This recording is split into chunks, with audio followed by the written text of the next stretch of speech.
The government today has tabled the Citizens Grievance Redressal Bill in the House. This is despite Team Anna's demand that this be included in the Lokpal's ambit. The Citizens Charter's bill was tabled by MOS Parliamentary Affairs V. Narayan Swamy. Let's get more from a National Affairs editor, Bhupendra Chaube. Bhupen, the government will use this bill to project itself as fighting against corruption and possibly even use it in its battle with Team Anna. But even on this particular bill, despite the fact that it's now been introduced in the Lok Sabha and it will be sent to a standing committee, the government is unlikely to be winning any support from members of Team Anna, because the key criticism which exists against the main provision of this bill, which has now been introduced by Mr. Narayan Swamy, is that Team Anna believes that this bill is too centralized, that it does not give actual power to the man in villages, particularly in the rural areas. That's also a view which has been taken by some other organizations who have also been closely associated with the process of preparation of this bill. What does this bill really provide to do? How will it affect your life and my life?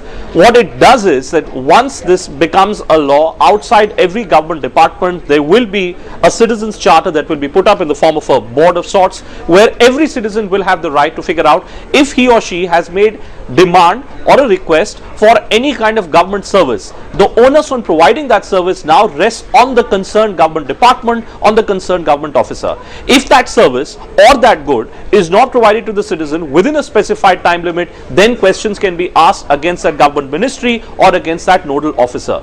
There is also the provision of working out a system of a grievance redressal officer.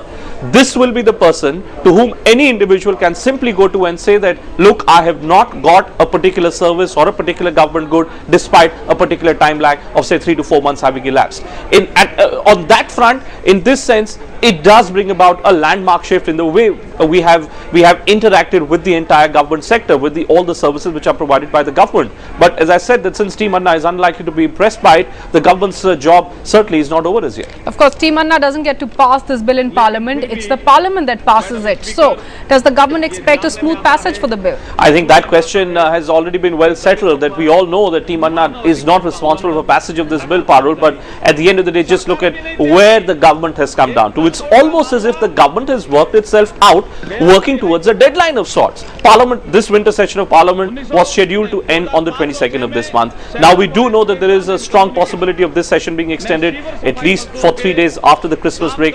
There could be a special session of sorts extending up to 27th, 28th and 29th, when a formal debate could take place on the Lokpal bill. Team Anna is only and only looking at an effective and comprehensive Lokpal bill. Their initial demand was that even the Citizens Charter should be a part of the Lokpal, but that as we now know hasn't happened. The government now is trying to work out on some of the other key demands which have been made by Anna Hazare and his teammates, specifically on the question of inclusion of CBI under the Lokpal. As long as that question is not settled between Anna Hazare and the government, Team Anna's agitation will continue, and the government's task also will continue to be as difficult as it has been so far.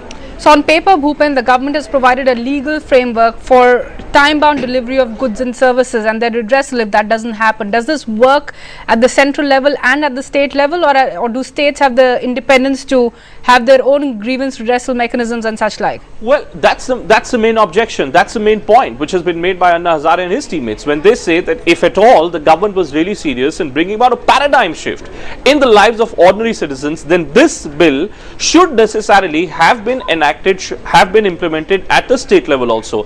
The government's contention has been that how can they now change the federal structure of our polity, where it's the responsibility of states to enact laws. The government cannot force a particular state to enact a particular law in a particular way. The government has simply brought this out because the government wants to send this message out loud and clear to the people of this country, and indeed to Anna Hazare and his teammates, that the government is very serious in dealing with graft, that the government also wants accountability, that the government also wants transparency in public life. But Anna Hazare and his teammates have simply raised the bar so high that it's going to be exceedingly difficult for the government to accede to all the demands which are being made by them.